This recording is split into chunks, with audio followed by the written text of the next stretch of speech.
Antonio Banderas made a quick transition from little-known Spanish actor to Hollywood heartthrob with his 1992 American film debut in The Mambo Kings. Though he seemed to have come from nowhere, he had already made a name for himself in his native Spain, having acted in more than 30 films. He never considered himself a sex symbol during the early part of his career, but his American debut paved the way for a series of macho roles. Yet, whether playing a bullfighting student who faints at the sight of blood in Matador, or a hitman in Assassins, Banderas has managed to maintain his box office allure and still produce an eclectic and respected body of work.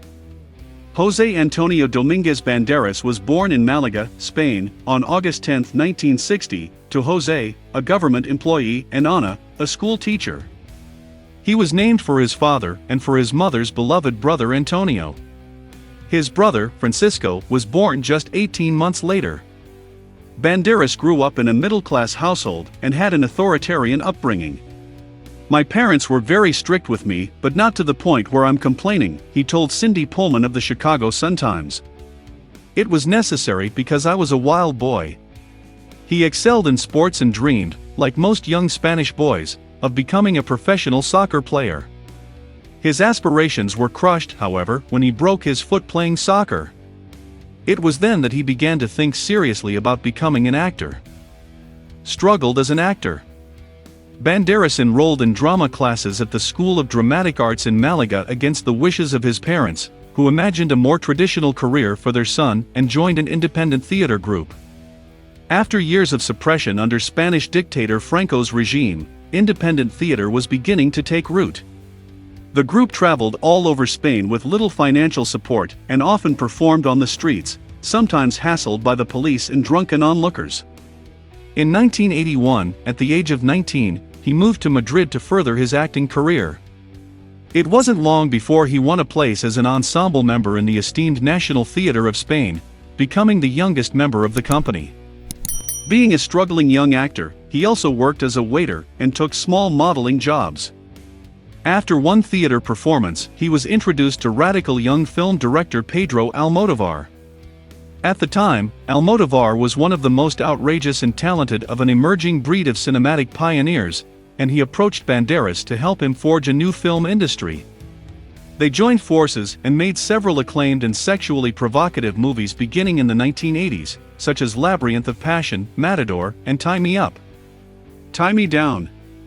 During this time he was also busy working with other Spanish directors, such as Felix Rotita and Rafael Molina, making more conventional films such as The Stilts, The Pleasure of Killing, and Baton Rouge. Banderas had become a well-known actor in Spain, but it was the 1988 Almodóvar hit Women on the Verge of a Nervous Breakdown that earned him international attention and a prestigious Spanish Film Award nomination for Best Lead Actor. At a glance. Born José Antonio Domínguez Banderas on August 10, 1960, in Malaga, Spain. Son of José and Ana. Married Ana Leza, 1988, divorced, 1996. Married Melanie Griffith, 1996. Children: Estela del Carmen, second marriage. Education: attended the School of Dramatic Arts, Spain's National Theatre Company.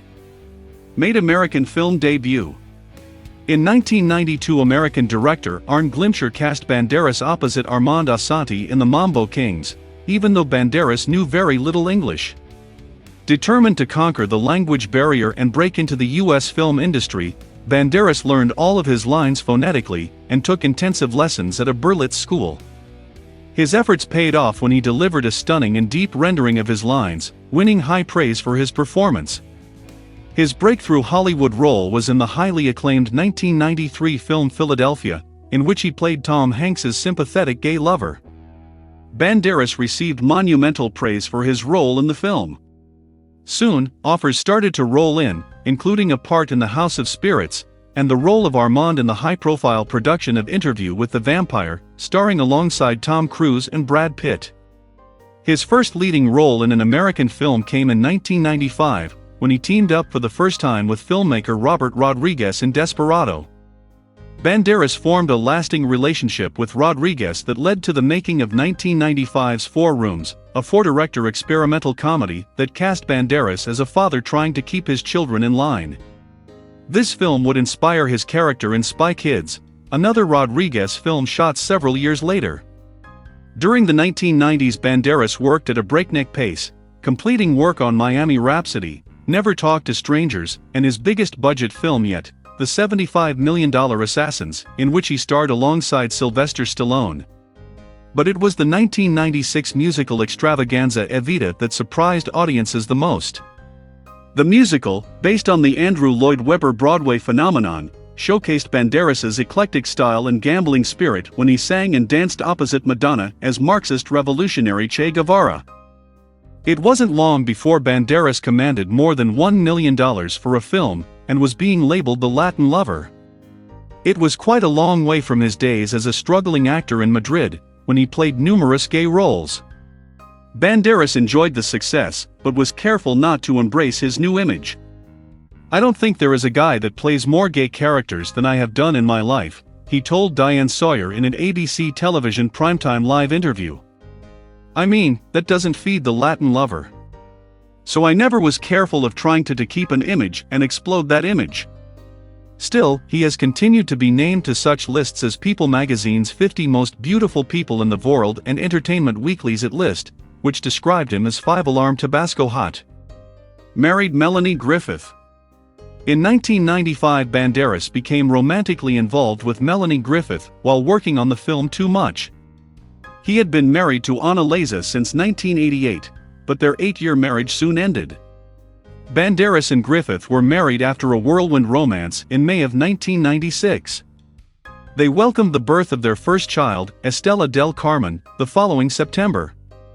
So far, their marriage has managed to endure the wrath of the tabloids and the paparazzi. "Until I met Melanie, everything was quiet," he told John Miller of The Express on Sunday. "It was after we got together that it exploded." Even with the stress of media attention, Banderas continued to work aggressively in the 1990s, making a string of critical missteps, including The 13th Warrior and Play It to the Bone, as well as some successes, including The Mask of Zorro, a critically acclaimed action romp that brought him rave reviews as the swashbuckling hero. He was the first Spaniard to play the Spanish hero Zorro, who had previously been portrayed by Douglas Fairbanks on film and by Guy Williams on television.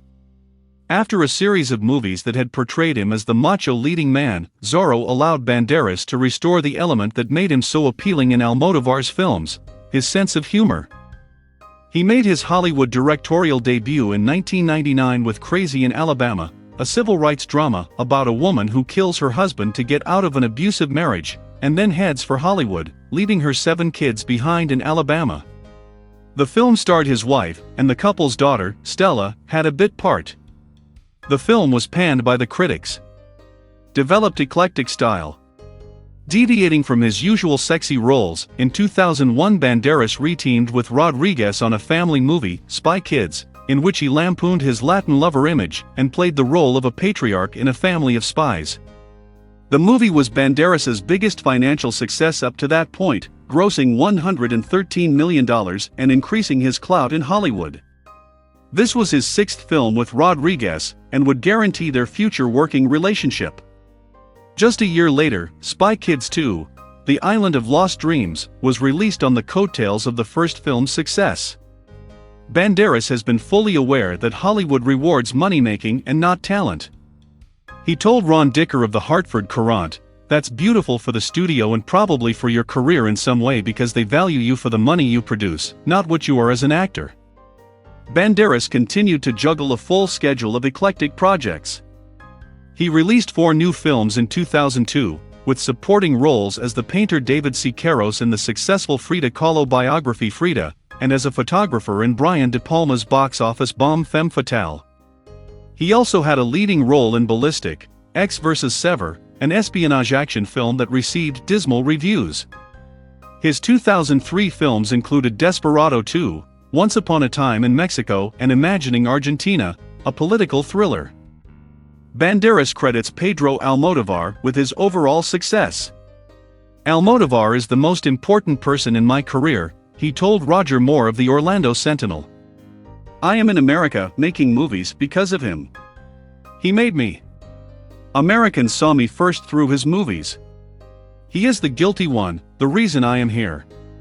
Banderas' success in Evita also led to another Broadway role in a 2003 revival of the 1982 Tony-winning musical 9, based on Federico Fellini's autobiographical film 8½. "I need to take a risk in my life," Banderas told more of the Orlando Sentinel. "That is what I love to do. Everything has to have some risk in it. Since my time with Almodovar, when nobody else dared to play gay characters, I learned there is much to gain by taking chances." For Banderas, this attitude seems to have paid off.